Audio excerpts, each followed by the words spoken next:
Anya duduk di mejanya yang berantakan di sudut markas polisi kota menengah. Udara pengap dan aroma kopi basi menusuk hidungnya. Berkas-berkas kasus kecil menumpuk, sebagian besar laporan trivial yang menunggu ditutup. Wajahnya tenang, namun sorot matanya menunjukkan kebosanan mendalam, merindukan tantangan yang lebih berarti dari sekedar rutinitas birokrasi yang lamban. Telepon berdering, memecah keheningan. Laporan awal menyebutkan seorang mahasiswi ditemukan meninggal di apartemennya, diduga bunuh diri. Anya segera menuju lokasi. Langkahnya mantap, namun hati kecilnya merasakan firasat aneh. Kasus ini, walau terdengar biasa, entah mengapa menarik perhatian batinnya yang selalu haus akan keadilan. Di TKP, suasana murah menyelimuti apartemen sederhana itu. Mayat seorang gadis muda tergantung, pemandangan yang menyayat hati. Anya mengamati detail-detail kecil, posisi kursi, ikatan tali. Ketenangannya tak tergoyahkan, namun nalurinya membisikkan sesuatu yang janggal, sebuah keganjilan yang tak tertangkap mata biasa.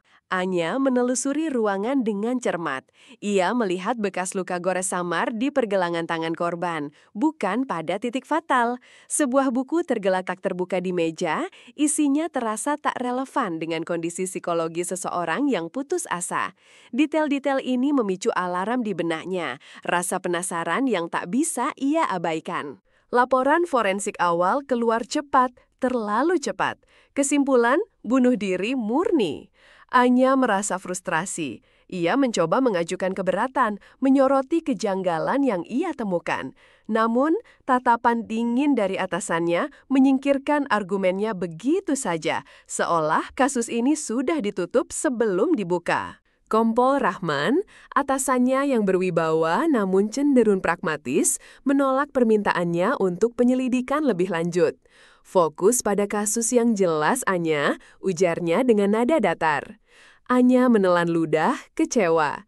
Rasa frustrasi mendera, namun dorongan moral untuk menggali kebenaran tak padam, justru semakin membara. Di balik punggung atasannya, Anya mulai mengumpulkan informasi secara diam-diam. Ia melacak riwayat hidup korban, mencari teman-teman dekat, dan meneliti media sosial. Ia bekerja hingga larut malam, ditemani dinginnya kopi dan kelirip lampu meja yang redup. Ia merasa seperti seorang detektif bayangan di markasnya sendiri. Anya menemukan korban, Nisa, bukan gadis yang putus asa. Nisa justru memiliki rencana masa depan yang cerah dan aktif dalam sebuah komunitas rahasia. Ada kesenjangan besar antara citra publik Nisa dan narasi bunuh diri yang dipaksakan.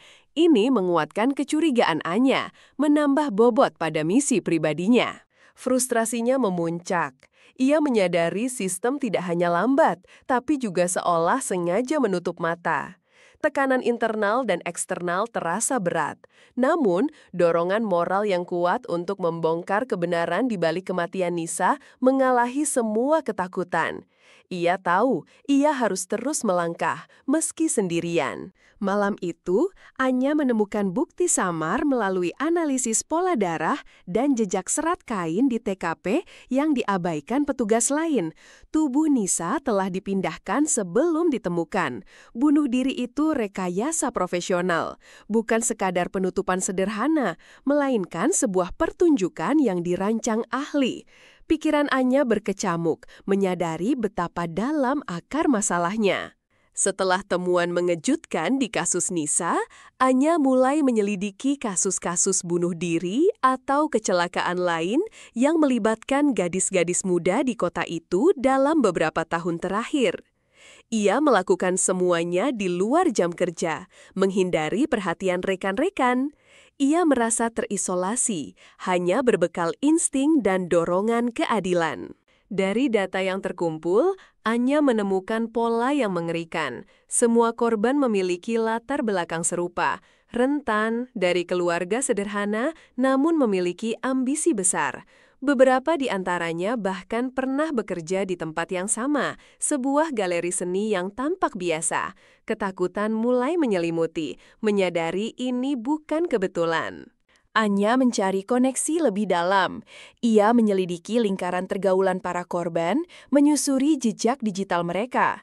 Nama-nama tertentu seringkali berhubungan dengan kalangan atas mulai muncul secara berulang.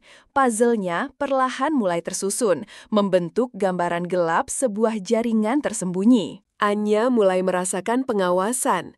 Teleponnya sering terinterupsi oleh suara-suara aneh dan ia merasa diikuti di jalanan sepi. Ketakutan merayap masuk, mengubah langkah tenangnya menjadi lebih waspada. Ia tak bisa lagi tidur nyenyak, bayangan ancaman terasa begitu nyata di setiap sudut gelap. Ia mencoba mencari sekutu di antara rekan-rekannya, namun tatapan mereka terasa ambigu. Beberapa tampak acuh tak acuh, yang lain terlihat menghindar. Rasa curiga mulai menggerogoti, membuat Anya merasa tidak bisa mempercayai siapapun di dalam institusinya sendiri.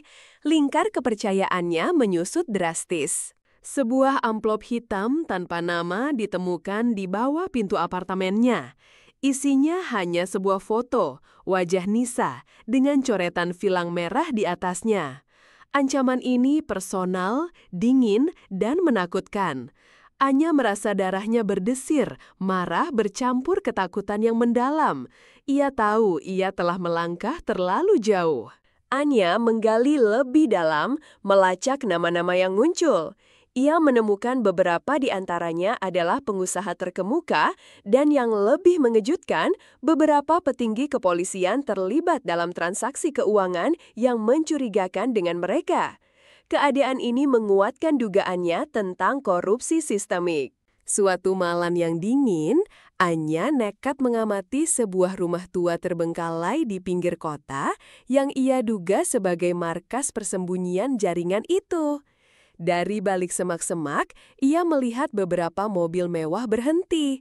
Jantungnya berdebar kencang. Ia menarik nafas dalam-dalam, mempersiapkan diri untuk apapun yang akan ia temukan. Kemudian, sebuah sosok familiar keluar dari salah satu mobil dan masuk ke dalam rumah. Anya memicingkan mata, berusaha memastikan. Wajahnya pucat pasi, dunia seolah runtuh di sekelilingnya. Itu Kompol Rahman, atasannya sendiri yang sedang berbincang akrab dengan salah satu pengusaha yang ia curigai. Anya merasa bingung dan dikhianati. Rasa marah membuncah, disusul kepahitan. Atasan yang ia hormati, figur yang seharusnya menjadi pelindungnya, ternyata adalah bagian dari kegelapan yang ia kejar. Ia mulai curiga pada semua orang. Setiap pandangan, setiap bisikan di markas polisi terasa penuh makna tersembunyi. Setelah melihat Kompol Rahman, Anya menghadapi dilema moral yang mendalam. Mundur berarti membiarkan kejahatan terus berlanjut. Melanjutkan berarti mempertaruhkan segalanya, bahkan nyawanya. Namun, melihat wajah Nisa terbayang di benaknya, tekadnya mengeras. Ia harus melawan, sendirian jika perlu. Anya bergerak lebih senyap dan hati-hati. Ia merekam percakapan yang mencurigakan, memotret dokumen-dokumen keuangan ilegal yang ia temukan, dan mengumpulkan testimoni samar dari mantan karyawan galeri seni yang ketakutan. Setiap bukti adalah langkah kaki menuju jurang yang lebih dalam. Tekanan psikologis menggerogotinya. Ia menarik diri dari keluarga dan teman-teman, fokus sepenuhnya pada misinya. Kerutan muncul di keningnya dan kantung mata menghitam. Keluarganya mulai khawatir, melihatnya semakin menjauh, terjebak dalam obsesi yang tak bisa mereka pahami. Ia merasa sangat terisolasi. Dengan gemetar, Anya menyerahkan seluruh bukti yang ia kumpulkan secara anonim kepada sebuah unit investigasi internal yang reputasinya bersih, atau ke lembaga pengawas eksternal yang diyakininya memiliki integritas. Ia tidak bisa lagi mempercayai jalur resmi di markasnya sendiri. Ia menunggu, jantungnya berdegup kencang. Beberapa minggu kemudian, operasi senyap berskala besar dilancarkan. Jaringan perdagangan manusia yang selama ini beroperasi di bawah lindungan para petinggi akhirnya terungkap. Penangkapan dilakukan secara massal, termasuk Kompol Rahman yang ditahan di kantornya sendiri. Anya mengamati dari kejauhan, napas tertahan. Berita ini meledak, mengguncang kota dan institusi kepolisian. Skandal korupsi dan kejahatan kemanusiaan yang melibatkan pejabat tinggi menjadi sorotan nasional. Wajah Anya, meski tak disebut namanya, terpampang samar di beberapa laporan investigasi sebagai sosok anonim yang memulai penyelidikan. Anya menjadi sorotan tak langsung, namun juga target. Ancaman dan fitnah mulai bertebaran, menggerogoti reputasinya. Tuduhan indisipliner dan pelanggaran prosedur dilayangkan padanya. Ia merasa seperti domba hitam di antara serigala, dicerca atas keberaniannya. Konsekuensinya pahit. Posisinya di kepolisian dicopot dengan hormat, namun reputasinya tercoreng. Keluarganya menerima tekanan sosial yang luar biasa. Hidup mereka tak lagi tenang.